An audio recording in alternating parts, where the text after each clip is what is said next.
lectura introductoria sobre ortografía de la lengua española. Capítulo 1. Elementos y principios generales de la ortografía española. La ortografía es el conjunto de normas que regulan la escritura de una lengua. 1.1. Fundamentos de la ortografía española. Como en otros muchos idiomas, la escritura española representa la lengua hablada por medio de letras y de otros signos gráficos. En su intención original, el abecedario o serie ordenada de las letras de un idioma constituye la representación gráfica de sus fonemas usuales, es decir, de los sonidos que de modo consciente y diferenciador emplean los hablantes. Una ortografía ideal debería tener una letra y solo una para cada fonema y viceversa.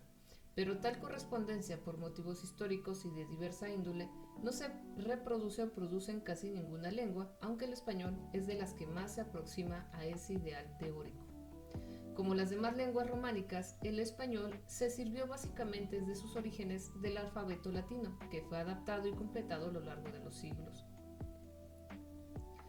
El abecedario español quedó fijado en 1803 en 29 letras, cada una de las cuales puede adoptar la figura y tamaño de mayúscula o minúscula. He aquí sus formas y nombres: A, B, B alto, B larga, C, Ch, D, E, F, G, H, I, J, K, L, L o doble L, M, N, Ñ, O, P, Q, R o R, S, T, U, V, B baja o B corta, W, W o W, X, Y o Y, Z, Z, Z o Z. En realidad, C, H o Che y L son dígrafos, signos ortográficos compuestos de dos letras. Desde la cuarta edición del Diccionario Académico de 1803 vienen, sin embargo, considerándose convencionalmente letras cuarta y decimocuarta respectivamente del abecedario español, por el hecho de que cada uno de ellos representa un solo fonema. A petición de diversos organismos internacionales, la Asociación de Academias de la Lengua Española acordó en su 10º Congreso en Madrid de 1994 reordenar esos dígrafos en el lugar que el alfabeto latino universal les asigna. Así pues, en el diccionario, las palabras que comienzan por che se registraron en la C, entre las que empiezan por C y si, las que comienzan por doble L en la letra L, entre las que empiezan por li y lo. En el resto de la ordenación alfabética, las palabras que contengan CH y doble L en otras posiciones distintas al inicial pasarán a ocupar el lugar que en la consecuencia del alfabeto universal les corresponde. 1.2. Correspondencia del abecedario del español con su sistema fonológico. La fijación de nuestra ortografía es el resultado de un largo proceso de constantes ajustes y reajustes entre la pronunciación y la etimología, gobernado por la costumbre lingüística. Entre ortografía y pronunciación existen, en consecuencia, desajustes motivados por la evolución fonética del idioma, por sus variedades dialectales. El español se extiende por más de 20 países y por la misma tradición ortográfica. Así, en nuestro sistema gráfico se encuentran casos de fonemas representados por un dígrafo o un grupo de dos letras, letras que pueden representar más de un fonema, fonemas que pueden ser representados por varias letras, una letra que representa un grupo de fonemas y otra que no representa ningún fonema. 1.2.1. Fonemas representados con un dígrafo. El fonema africado palatal sordo de, por ejemplo, chaleco, se representa con el dígrafo che. B. El fonema lateral palatal de llave con el dígrafo doble L. Actualmente en la mayor parte de los territorios de habla española es frecuente la identificación de este fonema con el fricativo palatal sonoro representado por la escritura ye, identificado con el nombre de yeísmo. C. El fonema vibrante múltiple de corro con el dígrafo doble R. D. El fonema oclusivo velar de queso y el fonema velar sonoro de guitarra se escriben con los grupos Q y U delante de las vocales E y respectivamente. 1.2.2. Letras que pueden representar fonemas diferentes. La C ante A, O, U representa el fonema oclusivo velar de sordo, de casa, cómodo y cuñado. Ante E, I, como en cepa o cine, puede representar de acuerdo con el origen geográfico de los hablantes otros dos fonemas.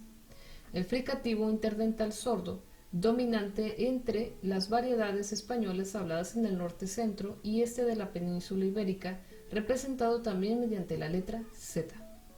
El fricativo sordo de articulación mayoritariamente predorsal, representado también en la escritura mediante la letra S. Este fenómeno de identificación, conocido con el nombre de ceseo, es general y actualmente en el sureste de la península ibérica, en las Islas Canarias y en toda la América hispana. B. La Z representa el fonema interdental fricativo sordo de zapato o azul. En zonas de ceseo representa también el fonema predorsal y equivalente al de la letra S. La doble L representa el fonema lateral palatal de lleno o rollo. En zonas yeístas corresponde también al fonema fricativo palatal sonoro representado en otros países mediante la letra Y.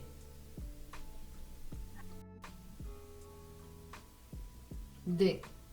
La G, tanto ante A o U y agrupada con otra consonante como en el grupo GU ante E, I, representa el fonema velar sonoro como en gato, gorra, grande, glosa, Gutiérrez, guiso, mientras que ante E, I representa el fonema fricativo velar sordo de gemelos y gitano. La R, sencilla, tanto inicial de palabra como antecedida por una consonante que no pertenece a la misma sílaba, representa una vibrante múltiple, como en ratón y alrededor, mientras que en posición intervocálica y final de sílaba, así como en los grupos consonánticos BR, CR, DR, FR, GR, KR, PR y TR, representa el fonema vibrante simple de caro y brisa. F. La Y o Y puede tener un valor consonántico al representar el fonema palatal sonoro como en yema y un valor vocálico equivalente al representado por la letra I en palabras como I, rey, hoy. G. La W representa el fonema labial sonoro en palabras de origen visigodo o alemán como wamba, huitiza y wagneriano. El fonema vocálico y equivalente es representado por la letra U en palabras de origen inglés como whisky y washingtoniano. 1.2.3 Fonemas que pueden ser representados por varias letras diferentes. El fonema labial sonoro puede ser representado por las letras B, V y W, como en barco, vela y wolframio. B. El fonema oclusivo velar sordo se puede transcribir con las letras C y K y con el grupo Q, como en casa, kilómetro y quién. C. El fonema fricativo velar sordo se puede representar con la letra J o con la letra G ante E, I, como en jardín, jerez, jirafa, J, judía, gente y girar. Observación histórica. Las letras G ante E, I, J y X representaban en la ortografía medieval dos fonemas palatales distintos, sonoro el primero como en mujer y paja y sordo el segundo como en dig-o. Ambos sonidos se identificaron primero en el sonido sordo y a partir del siglo XVI evolucionaron hacia el fonema moderno correspondiente en J, fricativo en velar y sordo. Así pronunciamos y escribimos hoy mujer, paja y dijo. D. El fonema fricativo interdental sordo puede ser representado con Z ante A o U, con la misma letra en posición final de sílaba y con C ante E, I, como en zapato, zorro, zurdo, paz, diezmo, cena y cigarro. En excepciones que después se verán, también puede ser representado con Z ante E, I. Observación histórica. La situación actual en la que ambas representaciones gráficas comparten un mismo valor fonológico contrasta con el diferente valor que tenían estas letras siglos atrás. Por ejemplo, la C o Z representaban un fonema sordo como crece, plaza y Z el correspondiente sonoro a vecino y AC. E. En los países y regiones donde se practica el ceseo, C ante E, I, Z y S se neutralizan en el fonema fricativo sordo de pronunciación mayoritariamente predorsal, si bien la ortografía mantiene el empleo de letras según el uso castellano. Lo mismo ocurre con la pronunciación yeísta, que articula con la doble L como Y. F. El fonema vocálico cerrado y anterior puede ser representado con las letras I, E, Y, como iglesia, cantáis, ay y rey. Observación histórica. En los textos antiguos se escribían las letras I, U, V sin distinguir si eran vocales o consonantes. Por ejemplo, iacía o yacía, yo, yon, yaunque, yunque, cuévano, cuébano, uestir, vestir, vuno, uno, busar, usar. G. El fonema vocálico cerrado y posterior puede ser representado con la letra U, como en guardar, útil, y en algunas palabras de origen inglés o derivadas de esta lengua con la letra doble B, como en washingtoniano y whisky. Observación histórica. Otros fonemas existentes en el sistema fonológico del español antiguo han desaparecido en el sistema actual. Así sucedió en el caso de la oposición entre el fonema fricativo alveolar sordo y el correspondiente sonoro, representados en posición intervocálica con las grafías S, S, pasar, y S de casa, respectivamente.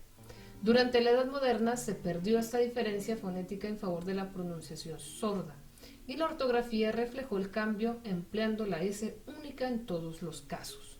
Es decir, en vez de pronunciar pasar, pasar, o decir casa, decimos casa y pasar, sin pronunciar de forma doble la S. 1.2.4. La X. El español cuenta con una letra, la X, que representa un grupo de los fonemas correspondientes a las consecuencias de las letras KS o GS, especialmente en posición intervocálica.